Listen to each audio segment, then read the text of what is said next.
I am Ferdinand Marcos, and I am the President of the Republic of the Philippines. I stand today on behalf of 110 million Filipinos. Hello universe, it's me again. Shout out sa inyo mga kababayan. Alam niyo mga best, natatawa ako kay Pangulong Marcos Jr. Alam niyo kung saan niya na naman pinangunahan ng paglilinis sa estero? Doon sa Bacolod. Ayan o. Ay, nakakatawa talaga si PBBM guys. Tingnan niyo. Hanggang doon sa Bacolod, naglilinis ng Pangulo. Tignan nyo naman yan, no? Sa mga estero. Para iwas ba, di kayo naloka. Grabe. Hanggang ba naman doon sa Bacolod? Siya pa rin ang, guys, leader. Pinangunahan niya maglinis, oh. Oy, mga LGU. Shout out sa mga taga Bacolod. Oh, nandyan yung papa nyo. Ha? Pinangunahan niya. Oh, tamad nyo kasi maglinis eh. Oh, lagot kayo sa papa niyo. Oh, hindi naglinis kayo di oras. Ay, nako, saludo ako talaga kay Pangulong Marcos Jr. talaga. Sir, Mr. President, paano ka namin makakalimutan? Yung mga ginagawa mong ganyan eh, ang laking tulong yan, ha? Sa kapaligiran. O, di ba? O, ilang years, dekada nang nagdaan, mga kababayan, walang naglilinis ng estero. kung hindi kumilos yung ama, wala. Ha? O, ayan. Ano ngayon? Natutuwa ako talaga, guys. Ayan, o. O, ang Pangulo, oh, Jesus. Bakit? Oplan kontra baha. Biro mo. Hanggang doon sa Bacolod. Ay, naku, tuwang-tuwa ka talaga. Ay, wala akong masabi sa Pangulo na ito. Ayan, o. Oh. Edi nalinis ka agad. Tingnan nyo naman, mga bes. Pag hindi kayo tumupad, pag tamad-tamad kayo, paluin kayo sa puwet ng papa nyo. Nandyan. Ay, nakakatawa, nakaka-overwhelm talaga ang Pangulong Marcos Jr. O, ayan, o. Tingnan nyo naman, o. Oh, see? Oh, di linis. Nalinis eh. Oh. Ayan, o. Oh, see? Oh. Talaga namang minahal siya ng taga Bacolod sa totoo lang. Uy, nako. Bira ang ganitong klaseng Pangulo, mga kababayan, ha. Biro nyo yan, ha. Hanggang Bacolod. Doon naglilinis ang Pangulo. Oh, shout out sa ating mga kababayan, sa mga Filipinos OFW. Supporters ng Pangulo, siyempre sa Marcos Reyes. Guys, abangan nyo po ang Pangulo sa mga lugar nyo. Magdadala na naman ng sako yan. Para palinisin yung kanal nyo. Tamad nyo kasi, oh. Natatawa ako talaga. Ay, I'm very happy. Ang sipag ng Pangulo, 'di ba? At least siya siya ang nangunguna. Gano'n naman talaga eh. Pag hindi 'di ba, yung ama ng tahanan, pag hindi pangunahan yung gawain, hindi nakaupo lang yung mga anak. Oh, nandoon lang nagsiselfon. Oh, dahil stricto yung ama, ayan, pinaglilinis kayo sa kanal. Oh, para naman sa kapakanan nyo yan. 'Di ba? Para pagdating ng baha, tuloy-tuloy ang daloy ng tubig kasi wala nang basurahan. Oh, ano ngayon? Dapat i-maintain nyo yan. Sabi dito guys, basahin ko Sinimulan natin ang uplan kontra baha sa Bacolod para maibalik ang daloy ng tubig at maiwasan ang matinding pagbaha sa paulit-ulit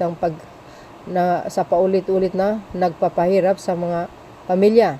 Sa paglilinis at dredging ng mga ilog, creek at drainage system, mas mabilis ang pagbaba ng baha, mas ligtas ang mga komunidad at mas protektado ang kabuhayan ng mga kababayan natin dito sa Bacolod. Bero nyo yan, mga kababayan. Sino ba naman na hindi sasaludo dito sa Pangulo na ito na napakasipag? Lahat gusto niya linisin at pangunahan yung kanyang mga anak. Nako, sangaterbang anak ng Pangulo guys. Luzon, Visayas at Mindanao. Alam, sobrang natutuwa ako. Biro mong gang doon. Wow. believe ka naman talaga, oo.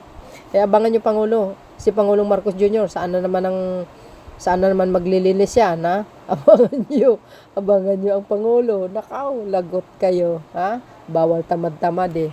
Sabi niya doon sa speech niya noon, I think 2022 yata yun, 2023, bawal lang magkuyakoy, sabi niya gano'n. So, ito, para kumpleto detalyado mga kababayan, ito. Oh, ayan, kita niyo yan? Ha? Oh, sa Bacolod yan. Sabi sa inyo, eh. Oh, ha? Nako. Oh, wow, galing. Wow, luminis yung creek, guys. Luminis. Mga kababayan, hindi lang dyan, ha. Buong Bacolod po yan. Naglilinis sila. Sinasabi sa... Wow. Yan, ang sinasabi. Oh, you see? Wow, galing ng Pangulo. Oh. Woo! Oh, yan. Bawal tamad. Galing ng Pangulo talaga. O, di ba guys? Tuwang-tuwa ako talaga. Kasi ang Pangulo ng Pilipinas, siya na mismo ang naglilid. Saan kayo makakita niyan?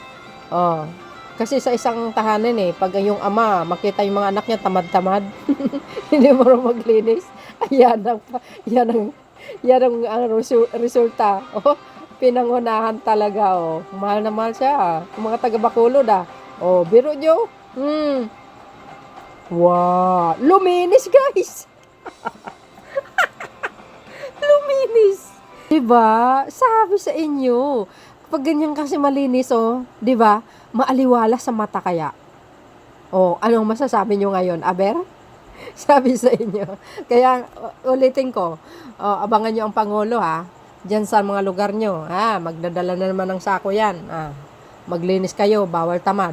Wow, ang ganda ng creek nila, guys. Sobrang linis, super duper.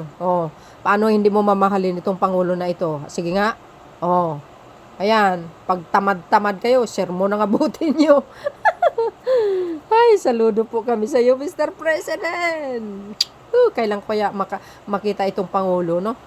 Guys, pupunta tayo sa Malacanang sa Simbang Gabi. Sana all, 'di ba? Wow, social. Sipag nyo sipag nyo talaga. Pag wala yung papa nyo hindi kayo ganyan. Ay, nakakatuwa naman grabe, ang linis, guys. Wow! 'Di ba fresh na fresh? See? Yan. Ang totoong leader. Hindi tulad ng iba. Lakwatsera. So, yun mga kababayan, abangan natin uli ang Pangulo. Sa mga darating na mga panahon, pagpupunta siya sa mga iba't ibang lugar, maglilinis na naman doon yun. Hindi natin alam kung saan. So, shout out sa mga taga Bacolod, diba?